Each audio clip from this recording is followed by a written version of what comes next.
Assalamualaikum warahmatullahi wabarakatuh. Perkenalkan, nama saya Nirwana Anggraini Tanjung, NIM 8605366698, jurusan S1 PGSD. Hari ini saya akan menyelesaikan tugas filsafat ilmu saya tentang filsafat ilmu dan isu kontemporer pendidikan nasional. Topik pilar-pilar pendidikan dan relevansinya di era digital dengan mengaitkan pemikiran Ki Hajar Dewantara. 1. Makna pilar dalam pendidikan. Dalam pendidikan, pilar berarti dasar atau sistem pendidikan agar kokoh dan berarah, atau tiang penguat yang menopang seluruh sistem pendidikan, seperti tiang bangunan yang mencegah bangunan runtuh.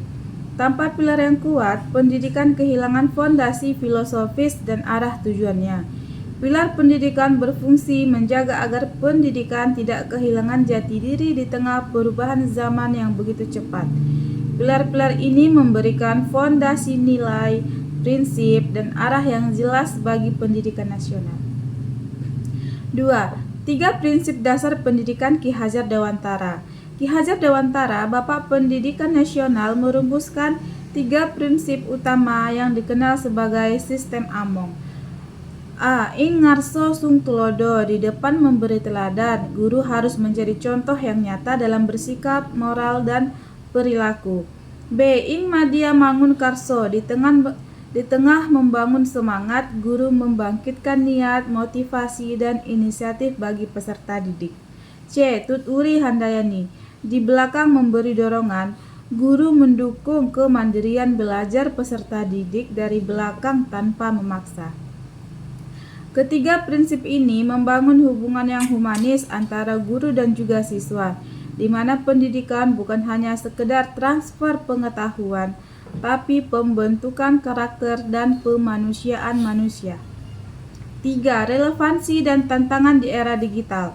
A. Ing ngarso sung tulodo, keteladanan di dunia digital. Di era digital ini, guru tidak hanya dituntut menjadi teladan moral saja, tapi juga teladan literasi digital. Seorang guru harus menunjukkan cara menggunakan teknologi secara bijak, etis, dan juga bertanggung jawab. Tantangan aktualnya. 1. Banyak siswa lebih menguasai teknologi daripada seorang guru. 2. Risiko guru tidak menjadi role model digital yang kredibel. 3. Maraknya hoax, cyberbullying, dan konten negatif yang merusak moral. Contoh konkretnya, guru yang aktif membuat sebuah konten edukatif di YouTube atau media sosial yang lain tentang etika berinternet, cara memilah informasi, dan anti-bullying. Ini adalah sebuah bentuk keteladanan digital yang relevan bagi generasi sekarang. B. Ing madia mangun karso, membangun semangat di ruang virtual. Prinsip ini sangat relevan dalam pembelajaran daring, di mana seorang guru harus tetap dapat membangkitkan semangat berdiskusi, kolaborasi, dan kreativitas meskipun secara fisik terpisah. Tantangan aktualnya. 1. Pembelajaran daring sering kali garing dan siswa pasif. 2. Siswa merasa terisolasi dan kehilangan motivasi. 3. Guru mudah digantikan oleh Google atau media lainnya jika hanya sebagai penyampai informasi. Contoh konkretnya, guru memfasilitasi diskusi Zoom, kritik tentang hoax, menyuruh siswa membuat proyek kolaboratif menggunakan Google, atau mengadakan debat online tentang isu sosial yang ada sekarang. Pembelajaran ini membangkitkan semangat berpikir kritis dan kolaborasi. C. Tut uri handayani, dorongan kemandirian belajar.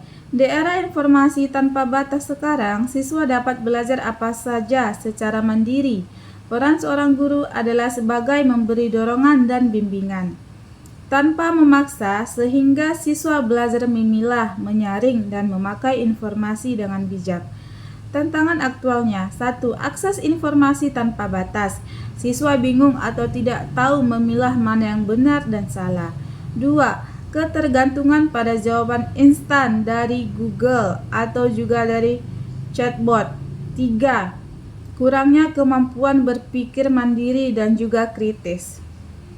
Contoh konkretnya, guru memberikan tugas proyek mandiri dengan rubrik evaluasi sendiri, mendorong siswa mencari sumber-sumber terpercaya, dan melatih mereka memverifikasi informasi.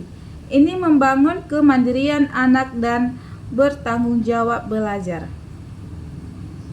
4. Refleksi. Bagaimana pilar ini menjawab masalah pendidikan nasional. Pendidikan nasional saat ini menghadapi krisis karakter, moral yang menurun, rendahnya literasi digital, dan pasivitas dalam pembelajaran. Teknologi dapat membuat siswa pintar secara digital, tapi pilar pendidikan Ki Hajar Dewantara yang memastikan mereka tetap humanis dan beretika. 1. Keteladanan. Mengatasi rendahnya moral dan etika di berdigital. 2. Motivasi. Mengatasi pasivitas dalam pembelajaran daring. 3. Dorongan kemandirian. Mengatasi ketergantungan pada informasi yang instan. Teknologi hanyalah alat saja, sedangkan filosofi Ki Hajar Dewantara adalah sebagai kompas yang mengarahkan pendidikan nasional menuju generasi yang cerdas, berkarakter, dan siap menghadapi masa depan. Terima kasih.